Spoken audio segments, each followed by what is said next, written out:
घराजवळच महादेवांचं मंदिर असल्यामुळं बघा उद्या आहे महाशिवरात्र, तर लाइटिंग वगैरे मंदिरावर सोडली आहे, त्याच्यानंतर मंडप पण टाकला आहे, तर खूप मस्त वाटतंय बघा. माझे एकदमच घराजवळ आहे शंकराचं मंदिर, तर खूप भारी वाटतंय.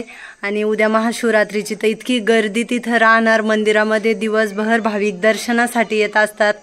त्याच्यानंतर तिथे केळी खिचडीचा प्रसाद असतो आणि महाशिवरात्र झाल्यानंतर दुसऱ्या दिवशी भंडारा असतो. तर म्हटलं चला आता लाइटिंग वगैरे मंदिरावर सोडले ना, तर म्हटलं तुम्हाला दाखवूया. आणि झाडं असल्यामुळे ना थोडीफार लाइटिंग दिसत नाहीये. हॅलो नमस्कार, मी शारदा, तुमचं सर्वांचं खूप खूप स्वागत आहे शारदा मराठी व्लॉगमध्ये. माझ्या सर्व ताई दादा मैत्रिणींना गुड मॉर्निंग, श्री स्वामी समर्थ. सकाळची वेळ आहे, आज आहे महाशिवरात्र. माझ्या सर्व ताई दादा मैत्रिणींना महाशिवरात्रीच्या खूप खूप शुभेच्छा. सूर्याला पाणी घातलं आणि सूर्याची पण पूजा करून घेतली. डायरेक्ट पूजेचं ताटच मी बाहेर घेऊन येते. तुळशीची पण पूजा होती आणि सूर्याची पण पूजा होती. तुळशीला हळदी कुंकू वाहिलं, अगरबत्ती लावलं, तुळशीची पूजा केली. तर इथं निरंजनी वगैरे लावली, छानपैकी तुळशीच्या समोर रांगोळी काढली. आणि आज आहे ना सोप्याचे कवर बदलून घेते, आज तर दिवसभर घरीच आहे.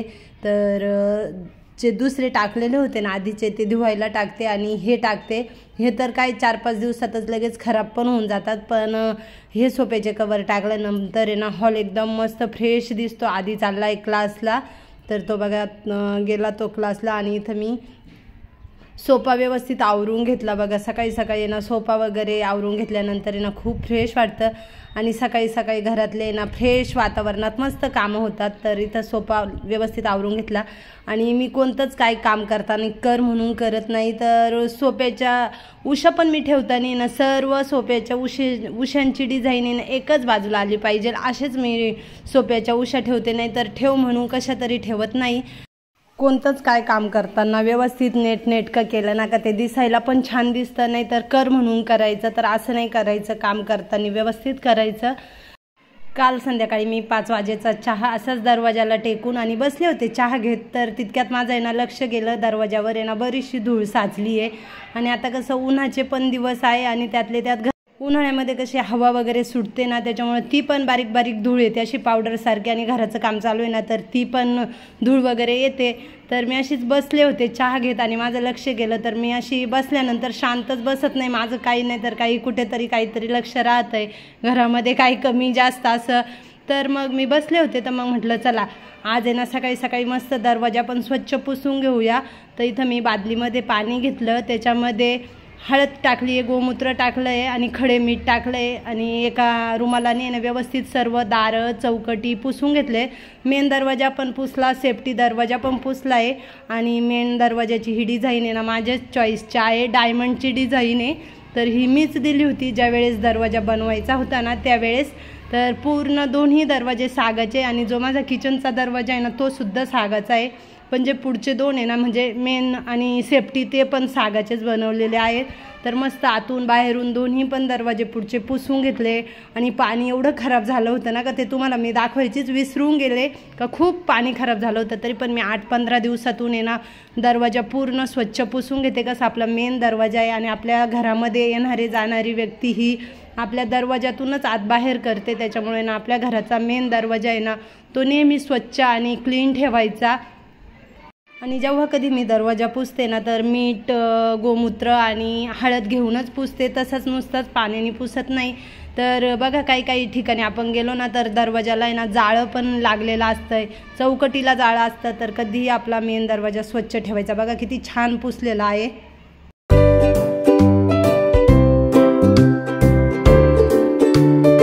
आता इथं सर्व देवाऱ्यामधून बाहेर काढून घेतले आणि देवांचे ना आंघोळ घालून घेते. तर देवारा पण स्वच्छ पुसून घेतला, दुसरा रुमाला अंथरला आणि देवांचे ना आता आंघोळ घालून घेते.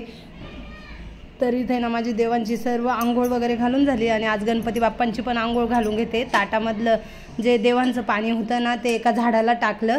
आणि आता ना इथं पुन्हा ताट स्वच्छ धुवून घेतलं, त्याच्यात गणपती बाप्पांची मूर्ती ठेवली आणि गणपती बाप्पांची पण छान अशी आंघोळ घालून घेते. तर बघा किती मस्त अशी गणपती बाप्पांची मूर्ती पण निघाली. 8-15 दिवसातून महिन्यातून एकदा घालते गणपती बाप्पांची आंघोळ, सतत नाही घालत. दररोज फक्तच गणपती बाप्पांची मूर्ती पुसून घेते. तर आता इथं देवबाप्पाची आंघोळ घालून झाली आहे. आपण देवांना आंघोळ घालतो तर ते पाणी इथं तिथं टाकायचं नाही, आपल्या पायंदळी गेलं नाही पाहिजे. तर एखाद्या झाडाच्या बुडाला पाणी घालून द्यायचं. तर कुंडीमध्ये एखादं झाड असतं ना लावलेलं तर तिथंच ते पाणी टाकायचं. तर इथं बघा माझी अशी केली आजची देवपूजा. आणि नक्कीच कमेंटमध्ये सांगा, दररोजची देवपूजा माझी सारखीच असते. तर बघा मस्त अशी रांगोळी वगैरे काढली, तुपाचा दिवा लावून घेतला. जर तुम्हाला शक्य झालंच तर तुपाचा दिवा हा चांदीच्या निरंजनीमध्येच लावायचा, चांगला असतंय. खूप मोठी घ्यायची ना तर छोटी का होईना पण चांदीची निरंजनी घ्यायची, 700-800 रुपयात पण भेटते. तर चांदीच्या निरंजनीमध्ये मस्त असा तुपाचा दिवा सकाळ संध्याकाळ देवाला लावायचा.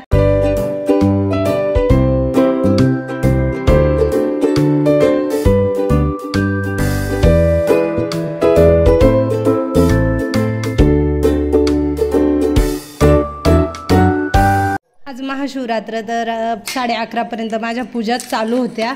आता इथं मला उंबरट्याला हळदीचं लेपन करायचं आहे. तर चला मी आज तुम्हाला दाखवते मी कशी उंबरट्याला हळदीचं लेपन करते.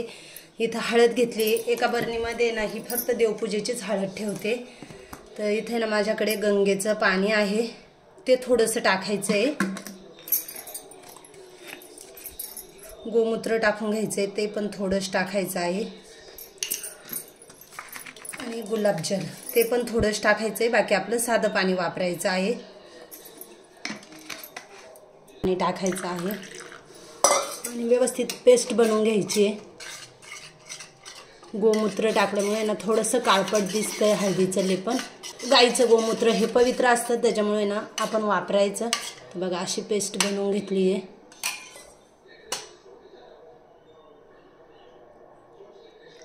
थोडंसं त्याच्यात तुम्ही कुंकू टाकलं ना तरी पण चालेल. खूप दिवस झाले एका ताईंची मला कमेंट आली होती का ताई उंबरट्याला हळदीचं लेपन कसं करता आणि का करता ते पण सांगा. आणि तुम्ही तुमच्या उंबरट्याला चांदीचे पावलं आणि स्वस्तिक लावले तर त्याच्याबद्दल पण थोडीशी माहिती द्या. तर खूप दिवस झाले ताईंची कमेंट आली होती पण मला काही वेळच नाही मिळाला. दररोजच माझ्या उंबरट्याला हळदीचं लेपन वगैरे असतं पण असा प्रॉपर व्हिडिओ बनवून आणि अपलोड करायला वेळच नाही मिळाला. तर सॉरी ताई, हा व्हिडिओ नक्कीच बघा. तर इथे ना मी उंबरटा स्वच्छ पुसून घेतला होता. जेव्हा दरवाजा पुसत होते ना त्याच वेळेस उंबरटा व्यवस्थित स्वच्छ क्लीन करून घेतला होता. तर मी बघा चांदीचे पावलं उंबरट्याला लावलेले आहे आणि स्वस्तिक पण लावलेलं आहे. तर आता ना इथं मी उंबरट्याला हळदीचं लेपन करून घेते. आधी चमच्याने केलं आणि त्याच्यानंतर आहे ना हाताने करते. चमच्यापेक्षाही ना हातानेच उंबरट्याला हळदीचं लेपन करायचं म्हणजे एकदम व्यवस्थित उंबरट्याला हळदीचं लेपन लागतं आणि आपल्या हात पण उंबरट्याला आपले लागतात. तर इथे ना मी आता आतून बाहेरून आहे ना व्यवस्थित उंबरट्याला हळदीचं लेपन करून घेते. वरच्याच साईडला करायचं नाही तर दोन्ही बाजूनी उंबरट्याला हळदीचं लेपन करायचं. आणि हा उंबरटा माझा सागाचा आहे. याच्या आधी आहे ना मार्बलचा होता, मला काही एवढं माहिती नव्हतं. तर ज्या वेळेस घर बांधलं ना त्यावेळेस मीच उंबरटा नको आहे असं सांगितलं होतं कारागिरांना. त्याच्यामुळे त्यांनी ना उंबरटा काढून टाकला होता आणि फक्त 3 बाजूची चौकट तयार करून दिली होती. पण नंतर मला कळालं का उंबरट्याचा काय फायदा असतो, त्याच्यामुळे ना मग मी उंबरट्या लावून घेतला आणि जो मार्बलचा होता ना तो काढून टाकला. तर इथं उंबरट्याला हळदीचं लेपन झालं आहे. तोपर्यंत हळदीचं लेपन वाळतंय ना तर मग म्हटलं बाहेरची रांगोळी काढून घेऊया. तर इथं मी पूर्ण दरवाजा तर सकाळी स्वच्छ करून घेतला होता. उंबरट्याला हळदीचं लेपन का करायचं का हळद ही लक्ष्मी मातेला प्रिय आहे आणि लक्ष्मी मातेला आवडते. तर हळदीला आकर्षक होऊन लक्ष्मी माता आपल्या घरामध्ये प्रवेश करते आणि उंबरटा ही आपली लक्ष्मण रेषा आहे. तर आपला उंबरटा म्हणजे आपला मेन दरवाजा नीटनेटका स्वच्छ असला ना तर लक्ष्मी माता पण तिथं प्रसन्न होते. इथं मी धूपदीप लावून घेतलं आहे.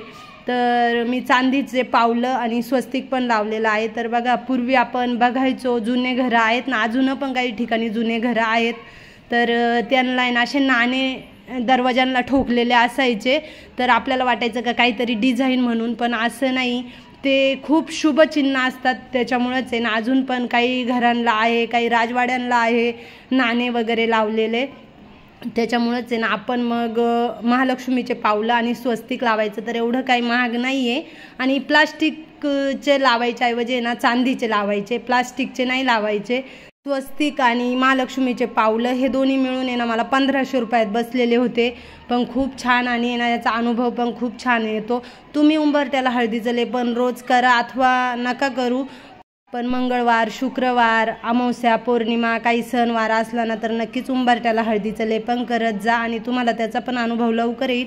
आणि दररोज आहे ना तुम्ही फक्त उंबरठ्याची पूजा केली ना तरी चालेल, हळदी कुंकू व्हायचं, उंबरठ्याला धूप दीप लावायचा आणि दारामध्ये निरंजनी लावायची। तर दररोज हे तुम्ही करा आणि नक्कीच मला कमेंटमध्ये सांगा, खूप छान त्याचा प्रभाव पडतो। आणि आपलं घर पण आहे ना, म्हणजे जर एखादं कोणी आपल्या घरामध्ये प्रवेश करीत असेल आणि आपला जो मेन दरवाजा आहे किंवा आपला उंबरठा एवढा सुंदर स्वच्छ नीटनेटका दिसला ना तर येणाऱ्याला पण आपल्या घरात प्रसन्न वाटेल। तसंच महालक्ष्मी मातेला पण आपल्या घरात प्रवेश करताना आपला मेन दरवाजाच एवढा सुंदर सुशोभित असल्यामुळे ना महालक्ष्मी माता पण आपल्या घरात नक्कीच येऊन आणि आपल्याला चांगला आशीर्वाद देईल।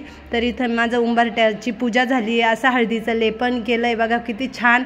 आणि ज्या वेळेस तुम्हाला पावलं महालक्ष्मी मातेचे घ्यायचे असले ना तर सुट्टे घ्यायचे, जॉईंट घ्यायचे नाही तर असे एक एक पावलं सुट्टे मिळतात ना ते घ्यायचे आणि स्वस्तिक पण असं व्यवस्थित घ्यायचं। आणि ज्या वेळेस चिटकवाल ना उंबरठ्याला तर चिटकवताना त्याचे चिन्ह वगैरे व्यवस्थित बघून, स्वस्तिक महालक्ष्मी मातेचे पावलं व्यवस्थित चिन्ह बघून आणि त्याची डिझाईनवरची बघून आणि चिटकवायची।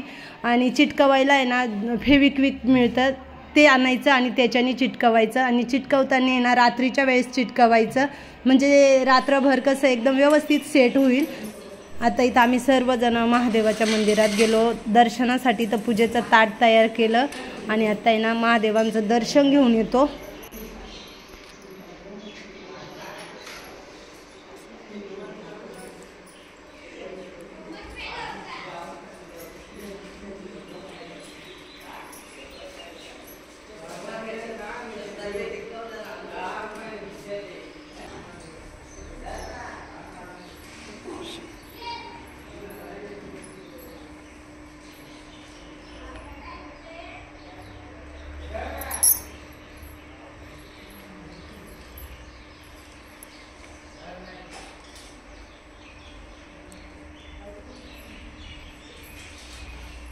आता 12:30 वाजले दुपारचे आणि सकाळपासून तर माझ्या पूजा वगैरे ते चालू होत्या, सर्व व्यवस्थित पूजा अर्चा झाल्या। तर आता इथं मी बनवणार आहे साबुदाणा वडे। तर चला मी तुम्हाला दाखवते। इथे आहे ना आता शेंगदाणे भाजून घेते, शेंगदाणे मस्तपैकी भाजले, खरपूस भाजलेले आहे। टलकर काढून घेते, तर वरवर टलकर काढायचे, सर्वच शेंगदाण्याचे टलकर काढले पाहिजे असं काही नाही आहे। तर इथं शेंगदाण्याचे टलकर काढून पाखडून घेतलं आणि शेंगदाण्याचा कूट करून घेतला। तर त्याच्यामध्ये ना हिरवी मिरची पण टाकली, एकदमच बारीक पण कूट नाही केला। तर आता मला भरपूर वडे बनवायचे आहेत सगळेजणांना, आम्हाला उपवास आहे, मुलांनी पण धरलं आहे, आम्हाला पण उपवास आहेत ना। तर मग रात्रीच साबुदाणा भिजत घातला होता आणि एकदम मस्त असा साबुदाणा पण भिजलेला आहे। तर परातीमध्ये ना सर्व साबुदाणा मी काढून घेतला। आता इथं शेंगदाणा तेलाची पिशवी फोडली। तर उपवासाला शेंगदाणा तेल वापरायचं किंवा तूप वापरायचं, पण तुपाऐवजी ना सगळ्यात मेन म्हणजे शेंगदाणा तेलच वापरायचं। तर इथे ना चटणीसाठी पण शेंगदाणे भाजून घेतले होते। शेंगदाणे वाटताना फक्त हिरवी मिरची आणि शेंगदाणे एकदम बारीक वाटून घेतले, पाणी टाकून पेस्ट बनवून घेतली। तर इथे ना तेलाची फोडणी देऊन घ्यायची आहे, शेंगदाणा तेल आहे। तर इथं तेलाची फोडणी देऊन जे मी पेस्ट बनवली होती ती टाकून घेतली आहे, पाणी टाकलेलं आहे, चवीनुसार मीठ टाकलं आहे, त्याच्या व्यतिरिक्त दुसरं काही टाकलेलं नाही आहे। आमच्या इकडे उपवासाला कोथिंबीर पण खाती नाही आणि काही ठिकाणी जिरे खातात, पण आमच्या इकडे नाही। तर इथे ना कवट पण फोडून घेतलं आहे, महाशिवरात्रीच्या दिवशी कवट खायचं असतं, तर इथं कवट व्यवस्थित फोडून घेतलं। गूळ आहे ना एकदम बारीक करून घेतला सुरीने, म्हणजे ना एकदम छोटे असं किसून घेतला। तर इथं व्यवस्थितपैकी कवटामध्ये गूळ टाकून आणि मिक्स करून ठेवलं। तर महाशिवरात्रीच्या दिवशी कवट खायचं असतंय। त्याच्यानंतर इथं मी दही विरजायला टाकलंय आणि जे आधीचं दही होतं तर त्याचं ना मस्त अशी लस्सी बनवली आहे। तर बघा एकदम छान मस्त असं दही तयार होतं। तर जे दही होतं त्याची लस्सी बनवली, बाकीचं आहे ना आता विरजण टाकलं। तर इथं मी साबुदाणे वडे बनवून घेते। साबुदाण्यामध्ये जे मी वाटण केलेलं शेंगदाणे आणि हिरवी मिरची थोडीच घेतली होती, कमी तिखटची चवीनुसार मीठ टाकलं आणि व्यवस्थितपैकी परातीमध्ये ना सर्व मिक्स करून घेतलं। परातीमध्ये कसं परात मोठी असते ना तर छान मिक्स करता येतं, लहान भांड्यामध्ये ना व्यवस्थित मिक्स होत नाही। तर मस्त इथे ना वडे बनवून घेतले आणि एकीकडे ना वडे तळायला पण ठेवले। तर गॅस कमी ठेवायचे आहे म्हणजे वडे एकदम खरपूस आणि कुरकुरीत असे तळले जातील। तर बघा किती छान असे वडे पण तयार झाले। तर मस्त आज सर्वजण घरात आहे ना, घरातले सर्व कामं आवरून झाले, फरची पण पुसून झाली आहे, कपडे पण धुवून झालेले आहे, फक्त आता भांडे राहिलेले आहेत। तर आता मस्त इथं गरमागरम साबुदाणा वडे तयार करून घेते। बघा खूप छान असे वडे तयार झालेले आहे। लस्सी पण बनवली आहे। तर आता इथं दीदीने ताट बनवलं आहे आणि ती ना सर्वात आधी देवांना नैवेद्य दाखवून घेणार आहे। माझं चाललं आहे तोपर्यंत साबुदाणा वडे तळायचं काम। म्हटलं चला एकीकडे मी गरमागरम वडे तळते तोपर्यंत तू देवांना नैवेद्य दाखवून घे। तर इथं बघा माझी दीदी आहे ना देवांना नैवेद्य दाखवून घेते, कारण दररोज बघते मग मी कशी देवांना नैवेद्य दाखवते। मुलांना पण आलं पाहिजे, जे आपण करतो ते आपल्या मुलांना आलं पाहिजे। सर्वजणांना मी घरात दाखवून देते का काय कसं करायचं। तर देवांना नैवेद्य आता दीदी दाखवते, साहेब पण दाखवतात, आधी दाखवतो, मी तर नेहमीच दाखवते। तर देवांना नैवेद्य दाखवताना नैवेद्य दाखवण्याआधी खाली पाण्याचा चौकन करायचा, त्याच्यावर नैवेद्याचं ताट ठेवायचं, ताटाभोवती पाणी फिरवायचं, डावा हात आपल्या छातीला लावायचा आणि उजव्या हाताने नैवेद्य दाखवायचा असतो। प्राणाय स्वाउदानाय स्वाहा हा मंत्र बोलायचा। तर आता नाही तर आम्ही हॉलमध्ये बसलोय फराळाचं करायला आणि खूप ऊन आहे, एकीकडे टीव्ही पण बघतोय आणि एकीकडे फराळाचं पण चालू आहे। तर फराळाचं वगैरे झालं, आता किचनमध्ये आले, किचनवरचे सर्व आवरून घेते। किचनवरचे भांडे ना बाहेर ठेवले, हौसाला पण आज उपवास आहे तर तिला पण फराळाचं दिलंय करायला, ती पण फराळाचं करते। तोपर्यंत मी इथं किचन व्यवस्थित आवरून वगैरे घेते, म्हणजे माझे पण घरातले सर्वच कामं आवरून जातील। आता माझ्या मते दुपारचे 1:30 वाजलेले आहे। तर बघा छान असा किचन पण क्लीन झाला। दुपारचे 1:30 वाजले, घरातले सर्व काही कामं आवरले। 1 महिना झालाय मी किचनमधले 2-4 काही आणले होते वस्तू। तर आजची तारीख आहे 26 आणि मी आणलं होते जानेवारीच्या 20 तारखेला। तर अजून काही त्या वस्तू मला काढायला वेळ नाही मिळाला आणि तुम्हाला दाखवायला पण नाही वेळ मिळाला। तर मी म्हटलं की तुम्हाला दाखवील आणि त्याच्यानंतरच त्या वस्तू मी वापरायला काढीन। तर आता दुपारचे सर्व कामं आवरले, निवांत बसली आहे। तर म्हटलं चला सर्व काही वस्तू तुम्हाला मी दाखवून देते। तर कोणत्या कोणत्या मी वस्तू घेतल्या ना त्या दाखवते। सर्वात आधी हा बघा देवाचा तांब्या घेतलाय, कलश वगैरे भरायला छान आहे, किंवा मोठा आहे ना तर कधी लक्ष्मीपूजनच्या वेळेस घट मांडतो आपण त्यावेळेस लागतो, किंवा मार्गशीर्ष गुरुवारला घट मांडतो तेव्हा। तर असे पूजा वगैरे असल्या का घट वगैरे मांडायला आहे ना, त्याच्यामुळे थोडासा मी मोठा घेतला। माझ्याकडे भरपूर तांब्या आहे, कमीत कमी 5 का 6 तांब्या आहेत। आणि जो देवऱ्यामध्ये कलश मांडलेला आहे ना तो तर पंचधातूचा आहे, खूप मस्त आणि एकदम जड तांब्या येतो। तर हा मी तांब्याचा तांब्या घेतलाय, बघा किती मस्त असा आहे। तर हा तारीचा झारा घेतला। तर माझ्याकडे आहे तारीचा झारा, पण तो आहे ना इथं निसटला का कशाने निसटला काही सांगता येत नाही। तर हा मी ह्या वेळेस आहे ना जरा वेगळाच आणलाय, त्याला मागच्या बाजूने आहे ना बघा अशी पट्टी दिलेली आहे, म्हणजे एकदम टाईट आहे। आणि जे माझे पहिले होते ना फक्तच ते असे गोल होते आणि त्यांना ही एक तार होती। तर हा एकदम मी जरा वेगळा आणलाय, म्हटलं बघूया हा तरी टिकतोय का। आणि याचं चढायचं आहे ना ते प्लास्टिकची मूठ आहे। तर बघा असा हा झारा आहे, तर तो बी आहे। आता हा पण वापरायला काढे, धूळ बसली आहे या वस्तूंवर। तर म्हणजे याच्यावरूनच तुम्हाला कळत असेल, असं पहिल्यांदा असं माझ्याकडून झालंय का एखादी वस्तू आणली आणि मला एवढे दिवस असा दम निघालाय नाही। तर मला कोणतीही वस्तू आणल्याबरोबर आहे ना लगेच ती वापरायला लागते, काढायला लागते, अशी ठेवून वगैरे आवडत नाही मला कोणतीच काही वस्तू। पण पहिल्यांदाच माझ्याकडून ही वस्तू राहिलेली आहे। तर चला आता मी तुम्हाला दाखवते।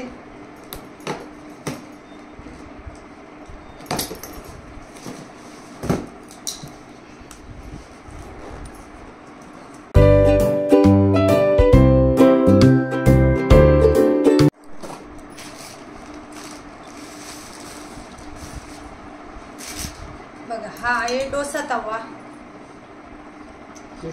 प्रेस्टिजचा आहे, प्रेस्टिज कंपनीचा आहे आणि खूप मस्त असा डोसा तवा आहे। हा इंडक्शनवर पण चालेल, म्हणजे मी आणतानाच तसं आणला होता का इंडक्शनवर पण चालला पाहिजे। तर बघा प्रेस्टिज कंपनीचा आहे, स्टीलची मूठ आहे आणि इथं रबर दिलेलं आहे, म्हणजे ती मूठ आपण पकडल्यानंतर आहे ना गरम झाली नाही पाहिजे यासाठी। तर याला आहे ना 5 वर्षाची वॉरंटी आहे। जड आहे आणि हाड एनोडाईटचं आहे, तर म्हणजे एकदम मस्त त्याची कोटिंग वगैरे ना निघणार नाही.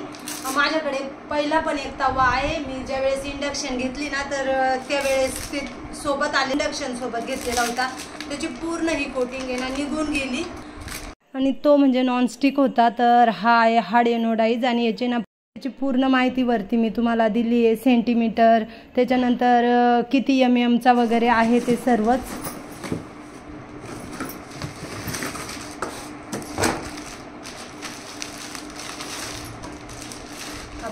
हा आणलाय मी पोळ्यांचा तवा. तर माझा जो वापरते ना पहिला तो पण असाच होता, सेम असाच होता, त्याला पण मूठ वगैरे होती पकडायला, पण भांडे घासून घासून ती मूठ निसटून गेली. तर बघा हा पण हार्ड एनोडाईजचा आहे आणि खूप मस्त असा, खूप हेवी आहे. तर याला पण मूठ दिलेली आहे स्टीलची, पण याला आहे ना याला कशी प्लास्टिकची दिली आहे का चटका वगैरे बसायला नको, त्याची दांडी.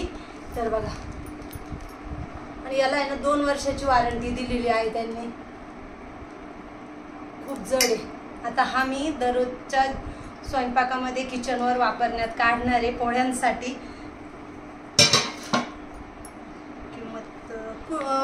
हे तुमच्याकडे का हो बिल? आता 1 महिना झालाय ना, तर बिल यांच्याकडेच दिलं होतं, यांनी माझ्या मध्ये ठेवून दिलं असेल, कारण दोन्हीला पण वॉरंटी गॅरंटी असल्यामुळं. तर बघा अशा माझ्या होते किचनचे थोडेफार प्रोडक्ट. त्याची किंमत 1210. पोळ्यांच्या तव्याची किंमत आहे 1210 रुपये आणि डोसा पॅनची किंमत आहे 1550 रुपये, म्हणजे याची हा 1550 रुपयाचा आणि पोळ्यांचा त्याची तर सांगितलीच तुम्हाला 1210 रुपये. तर अशा आहेत छोट्याशा किचनमधल्या वस्तू. तर नक्की कमेंटमध्ये सांगा कशा वाटलं तुम्हाला मी दाखवलेल्या वस्तू आणि आजचा व्हिडिओ पण कसा वाटला कमेंटमध्ये नक्कीच सांगा. तर आता ना मी ह्या व्हिडिओचा एंड करते.